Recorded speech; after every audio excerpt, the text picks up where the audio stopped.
This story is from WZM0216 on Reddit.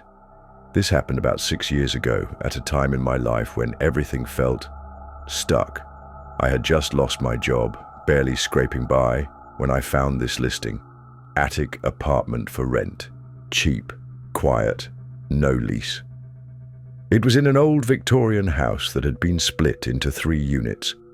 Mine was the attic, the topmost floor. It had charm, wood floors, slanted ceilings, a little window that overlooked the trees.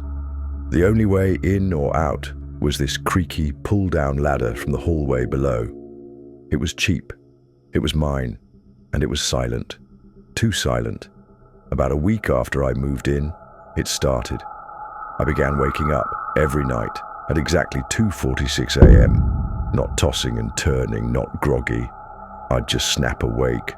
Boom, heart pounding, air thick, like something was wrong. It always felt like I was being watched from the far corner of the room. But every time I turned the light on, nothing, just shadows and slanted walls. Then came the scratching, faint at first like a mouse, but night after night it grew louder, more deliberate, and it wasn't coming from the walls. It was underneath me, under the floorboards. Tap, tap, tap. I tried to tell myself it was rats. I told the landlord. He just shrugged. Old house, he said. They creak.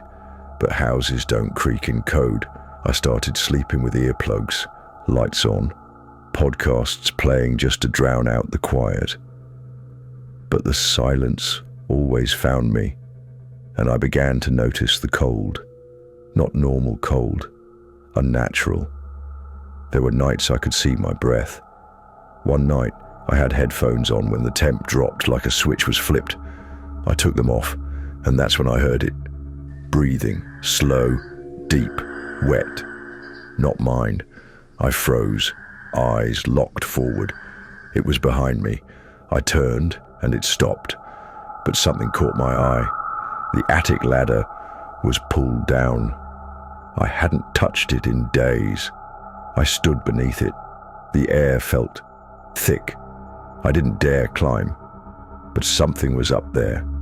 The next morning, I finally went up, just once.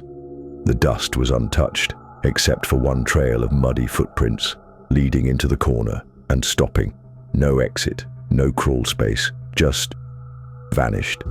And there, resting in that corner, a porcelain doll, face smashed in, red paint smeared across its tiny porcelain hands. I never owned a doll. I never went back up. I wanted to leave. I really did. But I had no money, no friends nearby. So I stayed until the final night, 2:46 a.m. I woke up again. But this time, the scratching was above me, not below, not inside the walls, directly on the ceiling over my bed. Then came the breathing, right next to my ear. My body locked up, my limbs wouldn't move. It felt like something heavy was pressing down on my chest. I couldn't breathe, I couldn't scream. Then the whispering started. A dozen voices in my head, all whispering the same phrase over and over. Don't look, don't look, don't look. But I looked. I turned my head. In the corner was something. Crouched, human, but wrong. Its skin was bone white. Its mouth was stitched shut with black thread. And its eyes, wide, black, lidless. It didn't move. It just stared straight through me, into me. I left that morning with the clothes I was wearing. I didn't pack, didn't lock the door, didn't say goodbye. And now, even years later, I still wake up at 2:46 a.m. And sometimes, in the silence, I still hear the scratching, getting closer. This story is from Sudan Test 8284. I never believed in the paranormal until last month. I live in a small one-bedroom apartment in an older building downtown. Nothing special, just a regular place with thin walls and questionable plumbing. The rent is affordable, which is all that matters in this economy. It started with small things I could easily dismiss. Keys, not where I left them. Water running when I was sure I'd turned it off. The feeling of cold spots in the hallway, even when the heat was on full blast. Then came the footsteps. I first heard them 3 weeks ago while I was falling asleep. Light footsteps crossing my living room floor. I bolted upright, heart racing, convinced someone had broken in. I grabbed my phone ready to call 911 and carefully checked every corner of my tiny apartment. Nothing. No signs of forced entry, windows still locked. I blamed it on the upstairs neighbor, though it was nearly 2 a.m. 2 nights later, it happened again. This time I distinctly heard the footsteps walk from my living room to the foot of my bed. I lay completely still, paralyzed with fear, my eyes squeezed shut. The footsteps stopped right next to me. I could feel a presence there standing, watching. The air felt heavy and cold, and I couldn't breathe. I finally gathered the courage to open my eyes. Nothing was there, but my bedroom door was now closed. I always sleep with it open. The following week, things escalated.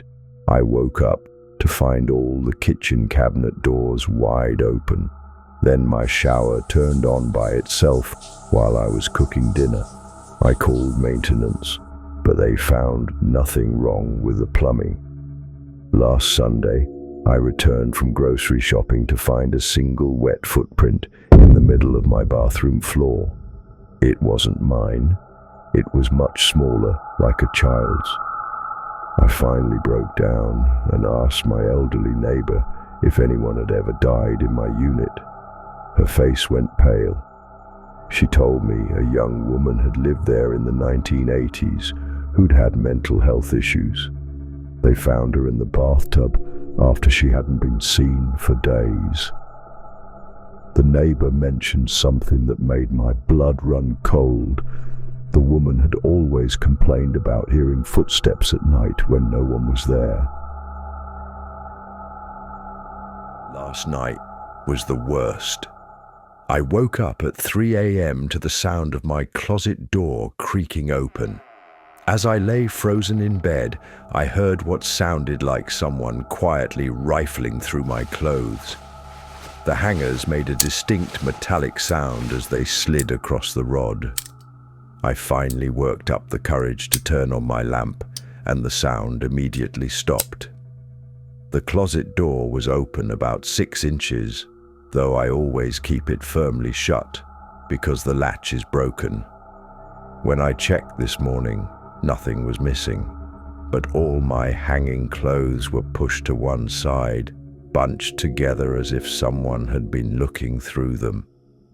I'm writing this from a coffee shop because I'm afraid to go home. I told my coworker about it, and she thinks I should set up a camera. But honestly, I'm afraid of what I might see. I don't know what to do. My lease locks me in for another 8 months, and I can't afford to break it. I'm sleeping with the lights on tonight, but I don't think it will help. She knows I can sense her now, and I think that's exactly what she wanted. And now that you've read my story, she's watching you too. Check out the description for the Reddit post. Like and subscribe for more true horror stories.